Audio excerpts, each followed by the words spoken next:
HEVC is an evolution of H.264. It has lots of flexibility and extra features, and it can work on many different devices, reducing bandwidth costs by up to 50%. The problem is that this flexibility is a nightmare for anyone who's trying to make a decoder. So Argon designers made a set of test bit streams. We're the first in the world to use a new technique that gives measurable and comprehensive test coverage. The spec is mostly written in pseudocode, and we've written a compiler that can translate that into real code. We can use this compiler in two ways: to generate video streams and to measure the coverage of a set of bit streams.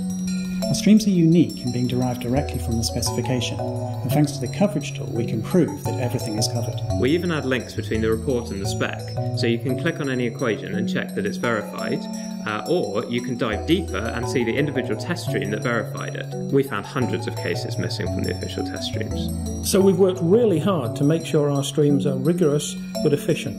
Hardware engineers running simulations are basics, and they love actually that they can run 10 times faster than the official streams. Test engineers can use the coverage report to prove formal verification for every point in the spec. As a manager, I can measure the team's progress.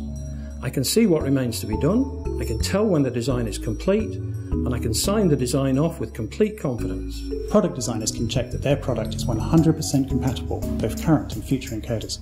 By using Argon Streams, you can have confidence that your decoder will be completely compliant with the HEV specification. This new technique is great in theory as it gives provable coverage of the entire spec, but the thing that excites me is how well it works in practice. So we've used Argon Streams to test the reference implementation, and we found all kinds of failures. Missing frames, segmentation faults, data corruption. In fact, we've had to submit over 40 bug reports and patches, all for the reference specification and the reference code intended as the golden standard. HEVC is so complex there must be a lot of incompatible IP out there at the moment.